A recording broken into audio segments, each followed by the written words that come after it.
Hi everyone, എല്ലാവർക്കും നട്ടപ്പാതിര വീഡിയോയിലേക്ക് സ്വാഗതം. നാളെ തൊട്ട് ഈ സമയത്ത്, അതായത് 10 മണി, 9 മണി, 11 മണി സമയത്ത് നമ്മളുടെ ഓരോ വീഡിയോ ഉണ്ടാവും. അപ്പോൾ എല്ലാവരും ഉറങ്ങുന്ന സമയമാണ്, ആരും കാണാനുണ്ടാവില്ല എന്ന് എനിക്ക് പേഴ്സണലി അറിയാം. എന്നാലും 10 പേരെങ്കിൽ 10 പേര് നമുക്ക് ചർച്ച ചെയ്യാം. ഓക്കെ, അപ്പോൾ ഷിംജിത്തയെ അറസ്റ്റ് ചെയ്തത് നിങ്ങളെല്ലാവരും കണ്ടു കാണും.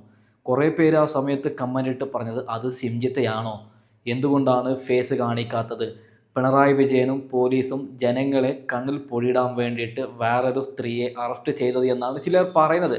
അതിനെ അവർ പറയുന്ന കാരണം ഷിംജിത്ത ദുബായിലേക്ക് പോയിനി എന്നാണ്. അതായത് നമ്മളൊക്കെ കേട്ടതാണ്, കുറേ വ്ളോഗർമാർ, ദുബായിലുള്ള പ്രവാസികൾ ഇന്നലെ തൊട്ടേ വീഡിയോ ഇടുന്നുണ്ട്, ദുബായിലെ കറാമയിൽ ഷിംജിത്ത എത്തി എന്നൊക്കെ പറഞ്ഞിട്ട്. അപ്പോൾ അതൊക്കെ കളവ് എന്ന് പറഞ്ഞിട്ടാണ് ഇന്ന് ഷിംജിത്തയെ അറസ്റ്റ് ചെയ്തത്. എന്താണ് ഇതിൻ്റെ നടുവിൽ സംഭവിക്കുന്നത് നമുക്ക് പേഴ്സണലി അറിയില്ല. ആദ്യം തന്നെ നമ്മളിത് ചർച്ച ചെയ്യുന്നത് ഷിംജിത്തയ്ക്ക് എത്ര വർഷം തടവ് കിട്ടും, കേസിൽ ആര് ജയിക്കും, ഈ കാര്യമാണ് നമ്മളിന്ന് ചർച്ച ചെയ്യുന്നത്. ആദ്യം തന്നെ ഒരു കാര്യം പറയുകയാണ്, പിണറായി വിജയനും കേരള പോലീസും വളരെ വളരെ വൃത്തികെട്ടൊരു പണിയാണ് ഇന്ന് എടുത്തത്. ഓക്കെ, നോക്കൂ നിങ്ങൾ, ഈ ഒരു ആഡംബര കാറിലാണ് പ്രതിയെ കൊണ്ടുപോകുന്നത്. എന്താണല്ലേ, ഇവളല്ലേ ഒരുത്തൻ്റെ ജീവൻ ഇല്ലാതാക്കിയത്. ഇത്ര വലിയ പ്രതിയെ ഈ കാറിലാണോ കൊണ്ടുപോകേണ്ടത്? ഇവളെ ജീപ്പിൽ കയറ്റിയിട്ടല്ലേ കൊണ്ടുപോകേണ്ടത്? കേരള പോലീസ് ഇവിടെ തന്നെ വലിയ രീതിയിൽ പരാജയപ്പെട്ടു എന്നേ നമുക്ക് പറയാം. അതിനുശേഷം കേരള പോലീസ് പരാജയപ്പെട്ടത്, ഇവൾ വടകരയിലാണ് അതായത് ഇവൾ ദുബായിലേക്ക് പോയിട്ടില്ല എന്നാണ് കേരള പോലീസ് നമ്മളോട് പറഞ്ഞത്. അപ്പോൾ കേരള പോലീസിനോട് ഒരു ചോദ്യം ഞാൻ ചോദിക്കുകയാണ്, എന്തുകൊണ്ട് ഇത്ര വൈകി അറസ്റ്റ് ചെയ്യാൻ? നിങ്ങൾ ചോദിക്കും, എന്തായി, വൈകിയാൽ എന്തായി, ഇപ്പോൾ ഇവളെ അറസ്റ്റ് ചെയ്തല്ലോ, പ്രോബ്ലം സോൾവ് ആയല്ലോ നിങ്ങൾ പറയും. അല്ല, തെളിവുകളെല്ലാം നശിപ്പിച്ചു. ഇവൾ ഈ ഷൂട്ട് ചെയ്ത മൊബൈൽ ഫോൺ ഉണ്ടല്ലോ, ആ മൊബൈൽ ഫോൺ ഇവൾ കളഞ്ഞു എന്നാണ് നമുക്ക് കിട്ടുന്ന വിവരം.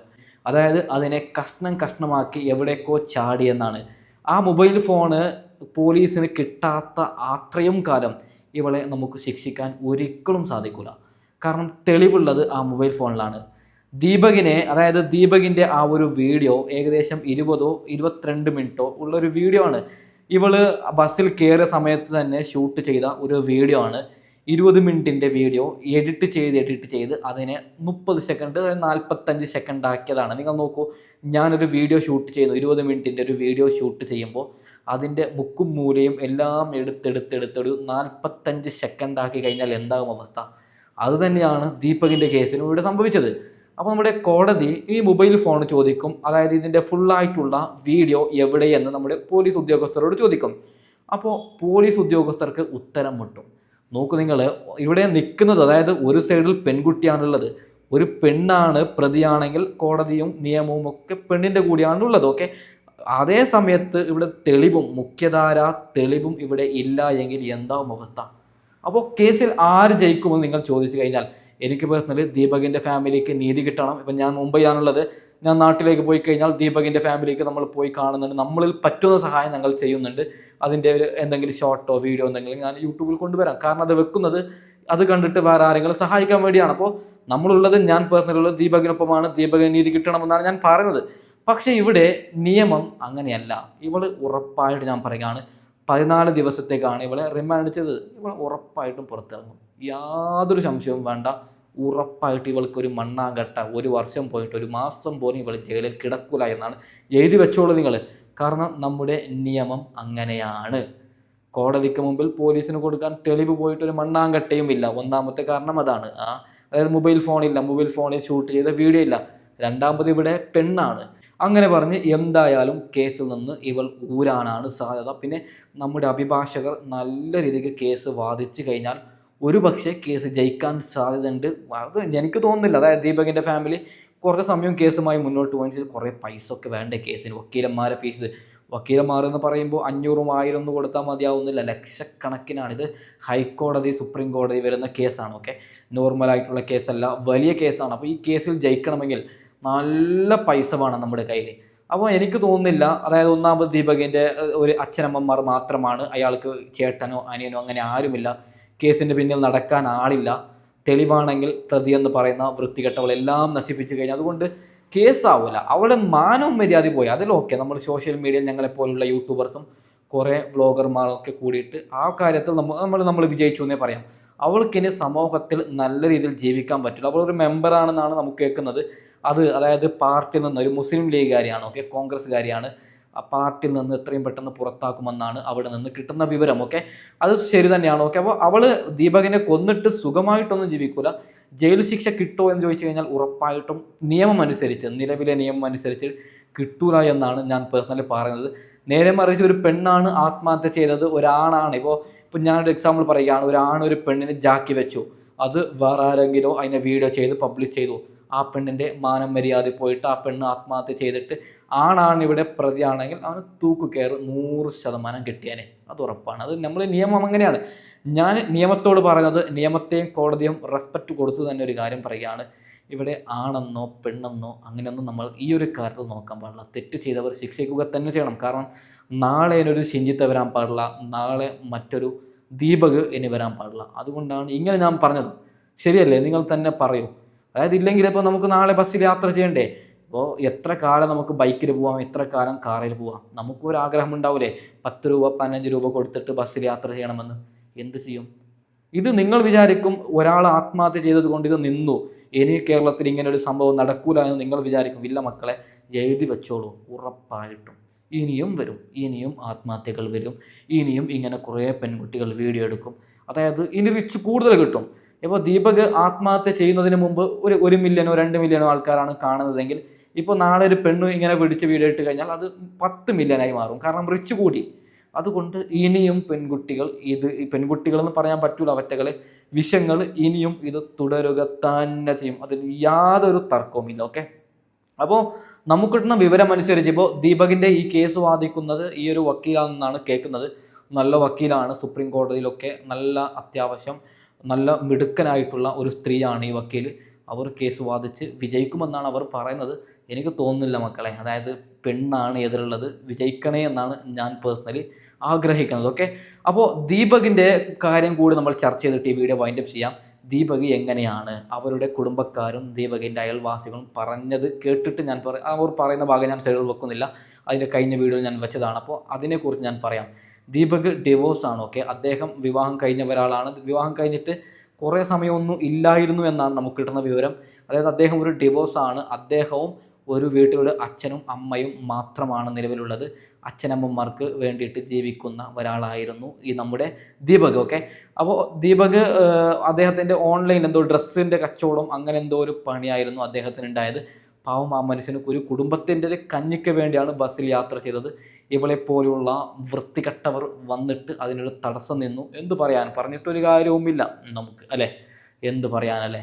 അപ്പോൾ ഞാൻ പറഞ്ഞു വരുന്നത് നിയമം, അതായത് ഇപ്പോൾ ആണുങ്ങൾക്ക് നീതി കിട്ടുന്നില്ല എന്നാണ് കുറേ പേര് പറയുന്നത്. ഈ ഒരു കേസിലെങ്കിലും ഇവളെ നല്ല രീതിയിൽ ശിക്ഷിച്ചുകൊണ്ട് ആണുങ്ങൾക്ക് നീതി കിട്ടുന്നു എന്ന് നമ്മുടെ കോടതിയും കാര്യങ്ങളും അറിയിക്കണമെന്ന് ഞാൻ പറയുകയാണ്. എത്രയും പെട്ടെന്ന്. അതായത് ഒരു കാര്യം കൂടി, ഞാനൊരു കാര്യം പറയുകയാണ്, നമ്മൾ തെരുവിൽ ഇറങ്ങണം. നിങ്ങളുടെ കയ്യിൽ ഇൻസ്റ്റഗ്രാം ഉണ്ടാവും, ഫേസ്ബുക്ക് ഉണ്ടാവും, പക്ഷേ യൂട്യൂബ് ഉണ്ടാവും. വലിയ ഫോളോവേഴ്സും കാര്യങ്ങളൊന്നും ഉണ്ടാവില്ല. എന്നാലും ഒരു കാര്യം പറയുകയാണ്, നിങ്ങളും വീഡിയോ ചെയ്യണം ഞങ്ങളെപ്പോലെ. ദീപകിന് നീതി വേണം, ഇവളെ എത്രയും പെട്ടെന്ന് ഒരു 20 വർഷമോ 30 വർഷമോ ഇവളെ ശിക്ഷിക്കണമെന്ന് പറഞ്ഞ് നിങ്ങളും തെരുവിൽ ഇറങ്ങണമെന്നേ ഞാൻ പറയുകയാണ്. കാണുന്നത് 10 പേരാണെങ്കിൽ, ഇപ്പോൾ ഒരു എക്സാമ്പിൾ പറയുകയാണ്, ഈ വീഡിയോ കാണുന്ന നിങ്ങൾക്ക് 500 ഫോളോവേഴ്സോ 50 ഫോളോവേഴ്സോ ഉണ്ടെങ്കിൽ നിങ്ങൾ വീഡിയോ ഇട്ട് കഴിഞ്ഞാൽ അത് കാണുന്നത് 10 പേരാണെങ്കിൽ നമുക്കത് ഗുണമുണ്ടെന്നേ. കാരണം നമ്മൾ സോഷ്യൽ മീഡിയയിൽ നിരന്തരം ഇതിനെ നമ്മൾ അറ്റാക്ക് ചെയ്യണം. ഇവൾക്ക് മിനിമം 20 വർഷമെങ്കിലും തടവ് കൊടുക്കണം, തൂക്കുകയർ കൊടുക്കണമെന്ന് നമ്മൾ പറഞ്ഞുകൊണ്ടിരുന്നാൽ ഒരു പക്ഷേ ഇവൾക്ക് ശിക്ഷ കിട്ടും. നമ്മൾ ഇപ്പോൾ ഒരു കാര്യം കൂടി ഇടയ്ക്ക് ഞാൻ പറയുകയാണ്, അതായത് ഈ വിഷയം, ദീപകിൻ്റെ വിഷയം കൂടിപ്പോയാൽ ഒരു 3 ദിവസം ഇനി ചർച്ചയാവും. അത് സോഷ്യൽ മീഡിയ, ഞാൻ ഒരു യൂട്യൂബർ ആയതുകൊണ്ട് ഞാൻ പറയുകയാണ്, ഞാൻ കുറേ കാര്യം അന്വേഷിച്ചിട്ടും കുറേ കാര്യം ഇങ്ങനെ ചർച്ച ചെയ്തിട്ട് വിട്ട കുറേ കേസുണ്ട്. അതിൻ്റെ ആ ഒരു എക്സ്പീരിയൻസിൽ ഞാൻ പറയുകയാണ്, ഒരു 3 ദിവസം കൂടിപ്പോയാൽ ഈ ചർച്ച ഉണ്ടാവും. ഓക്കെ, അത് കഴിഞ്ഞാൽ ഒരു മനുഷ്യന്മാരും ഈ വിഷയം ചർച്ച ചെയ്യൂല. ദീപകിൻ്റെ വിഷയം ചർച്ച ചെയ്യൂല, ഈ മറ്റേ ഷിഞ്ചിത്തയുടെ വിഷയം ചർച്ച ചെയ്യൂല. ഇതൊക്കെ പോയി മുങ്ങി. പിന്നെ പുതിയൊരു പ്രശ്നം വരുന്നുണ്ട്, നമ്മൾ പുതിയ വിഷയം ചർച്ച ചെയ്യുന്നുണ്ട്. അപ്പോൾ ഇത് മുങ്ങാതിരിക്കാൻ വേണ്ടിയാണ് ഞാൻ പറയുന്നത്, നമ്മൾ ഓരോരുത്തരും ഇത് ദീപകിന് നീതി കിട്ടണമെന്ന് പറഞ്ഞ് നിരന്തരം ഫേസ്ബുക്കിൽ പോസ്റ്റോ ഈ വിഷയം ഇങ്ങനെ ചർച്ച ചെയ്തുകൊണ്ടേയിരിക്കണം. ഓക്കെ, പിന്നെ എനിക്കൊരു കാര്യം കൂടി പറയാനുള്ളത്, ഈ വിഷയം ചർച്ച ചെയ്യുന്നത് ഇപ്പോൾ ഞാനാണെങ്കിലും വേറെ യൂട്യൂബേഴ്സ് ആണെങ്കിലും ആരാണെങ്കിലും ദീപകിന് വേണ്ടി സംസാരിക്കുകയാണെങ്കിൽ നിങ്ങൾ അവരെ സപ്പോർട്ട് ചെയ്യണമെന്ന് ഞാൻ പറയുകയാണ്. അതായത് ലൈക്കും കമൻറ്റും സബ്സ്ക്രൈബും ഒക്കെ ചെയ്ത്. കാരണം ഈ വീഡിയോ, നമ്മളിടുന്ന ഈ വീഡിയോ കാരണം കുറേ ഉപകാരമുണ്ട്. സോഷ്യൽ മീഡിയ ഇപ്പോൾ കോടതി മെയിനായിട്ട് നോക്കും സോഷ്യൽ മീഡിയയിൽ ചർച്ചയുണ്ടോ. നമ്മുടെ വക്കീൽ, ദീപകിൻ്റെ വക്കീൽ പറയും, നോക്കൂ സോഷ്യൽ മീഡിയയിൽ നിരന്തരം ചർച്ച ചെയ്യുന്നത് ഈ വിഷയമാണ്, അതുകൊണ്ട് ഇവളെ വെറുതെ വിട്ട് കഴിഞ്ഞാൽ പണിയാവും, സോഷ്യൽ മീഡിയക്കാർ വീണ്ടും ഇറങ്ങും. അപ്പോൾ ഒരു കാര്യം കൂടി പറയുകയാണ്, ഏഷ്യാനെറ്റ് ന്യൂസ്, 24 റിപ്പോർട്ടർ ഇവരൊക്കെ ദീപകിൻ്റെ വിഷയം ചർച്ച ചെയ്യാത്തപ്പോൾ നമ്മളാണ് ഒന്നാമത് യൂട്യൂബേഴ്സും പിന്നീട് ഇൻസ്റ്റഗ്രാമിലും ഫേസ്ബുക്കിലുമുള്ള വ്ളോഗർമാരാണ്, പ്രവാസികളായ വ്ളോഗർമാരും ഞങ്ങളെപ്പോലുള്ള യൂട്യൂബേഴ്സുമാണ് ഈ കേസ് പൊക്കിക്കൊണ്ടുവന്നത്. ഓക്കെ, നിങ്ങൾക്ക് എല്ലാവർക്കും അറിയാൻ പറ്റും, റിപ്പോർട്ടറൊക്കെ അതിജീവിത നീതി കിട്ടണം, മരിച്ചുപോയ ദീപകാണ് തെറ്റുകാരൻ അങ്ങനെയാണ് പറഞ്ഞത്. ഏറ്റവും അവസാനമാണ് 24ഉം ഏഷ്യാനെറ്റും ദീപകിന് വേണ്ടി സംസാരിച്ചത്. പിന്നീട് പ്രശ്നം കത്തിച്ചതോടെ, ഞങ്ങൾ യൂട്യൂബേഴ്സുമാർ കത്തിച്ചതോടുകൂടി മീഡിയാസ് ഏറ്റെടുക്കുന്നു. നമ്മുടെ രാഹുൽ ഈശ്വറിൻ്റെ കാര്യം നമുക്ക് ചർച്ച ചെയ്യുമ്പോൾ നിങ്ങൾ ഈ ഒരു വീഡിയോ ക്ലിപ്പ് കാണണം. പാവം, അദ്ദേഹം ആ കുടുംബത്തിന് സഹായിച്ച ഒരു വീഡിയോ ക്ലിപ്പാണ്. നിങ്ങൾ എന്തായാലും അത് ജസ്റ്റ് ഒന്ന് കണ്ടു നോക്കണം. ഓക്കെ, മോനെ പോലെ പൈസ ഒക്കെ ഉണ്ടെന്ന് പറയുന്നുണ്ട്, അമ്മേനോട് പറയാൻ പറ്റില്ല. ഇതൊന്നും കൊടുക്കുക,